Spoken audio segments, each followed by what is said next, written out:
Okay, this is Orlando Wilson, and what I want to talk about in this video slash podcast is something which I will say affects everybody. In my business, close protection, investigations business, etc., it's something I have to deal with on a regular basis. And that's people that are lying to me or people that are bullshitting me.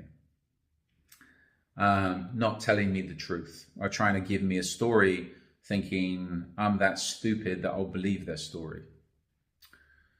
Now, there's various angles on this. First of all, if somebody's lying to me for whatever reason, or if somebody's trying to bullshit me, not only are they trying to cover up the facts behind an issue or behind a problem, usually. Personal stuff doesn't bother me because I don't really care about people's personal life. To me, it's all business. So, first of all, they're trying to cover up the facts, which is one thing. They're trying to deceive me, which is one thing. The other thing is, which to me is the main problem, is they must think that I'm stupid to believe their bullshit. They must believe that I'm that stupid that I actually believe that what they're telling me is the truth. Well, you know what? I've been in this business, investigation, protection business for a long time now, almost 35 years. I've heard a lot of stories. I've seen a lot of things. I don't believe anything. I verify everything. I'm always looking for the story behind the story. And if there's a problem, what caused the problem? Why is there a problem? I want the truth. And generally, most things these days, I've seen it happen before, if I've not been involved in it before. And you know what? I'm not going to believe anything until it's checked, verified, etc., etc.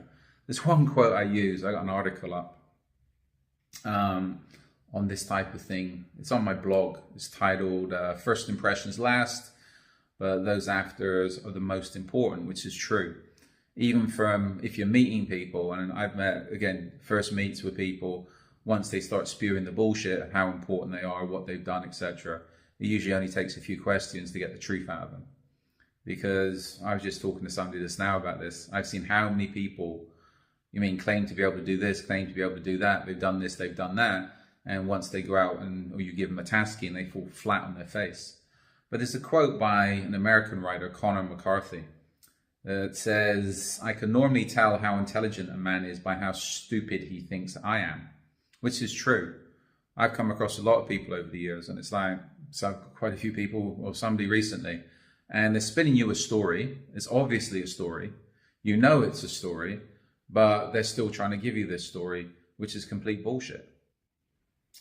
I would say they obviously think you're stupid, or they're delusional. They have a mental health problem, that they think that they're more intelligent than everybody else, and everybody's going to believe their bullshit.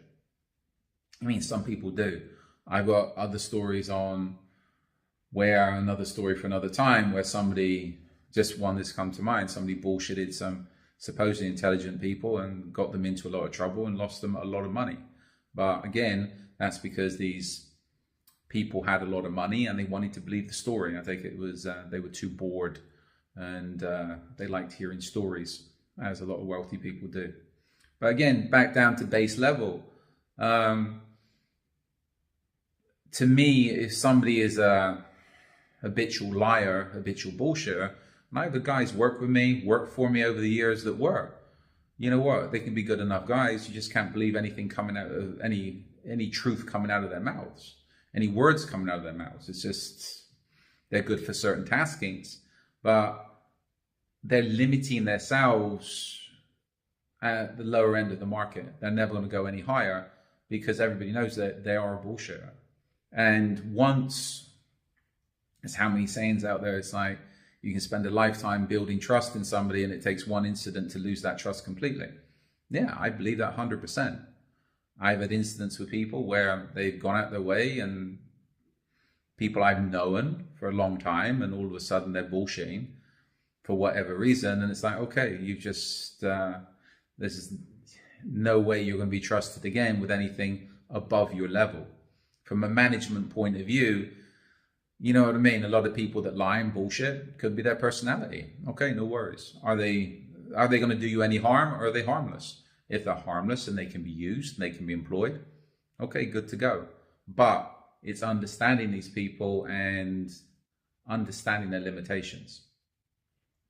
If you think it's good, especially in the close protection investigations business, to, they say in other businesses, to fake it until you make it, I'll say don't do it. Don't fake anything. Why? It's a very small world. People can check you out. People can find out your background and actually verify what you've done. And there's a lot of people out there in the business who have questionable backgrounds. And it usually only takes some people to do some sniffing. And when their backgrounds are exposed, or lack of background is exposed, they tend to disappear pretty quickly. So this is where I always tell people, I'm big on be humble, be truthful, etc. That will get you a lot further than bullshitting people, than trying to impress people. If you make mistakes, and I always tell my guys and girls that work for me, if you make a mistake, tell me. Why? Because at least then I can do my best to, how can we put it, limit the damage or rectify the damage before it happens, before it gets to the client and gets out of control. I've had it where clients have phoned me up and asked me about certain issues, and I've been like, I don't know what the hell you're talking about. And I've had to rectify the issues and ended up firing people, etc. You know what? If the guys and girls were guys that had made those problems and caused me those problems had called me up beforehand, I might have been able to rectify the problem before the client heard about it and we had a big problem. But again, that's people, that's life. And I've had some people, instances come to mind, who have caused me big problems, business problems, and have been in complete denial that they caused the problems, even though the only person that could have caused the problem and did cause the problem was them. But it's always somebody else's fault, right? You know what? Business, especially the investigations and close protection business, or any type of business, is about dealing with problems. It's about making mistakes. It's a fact of life in general. But you need to have the balls that if you're making mistakes, to admit that you're making mistakes and not try to bullshit your way out of it. Why?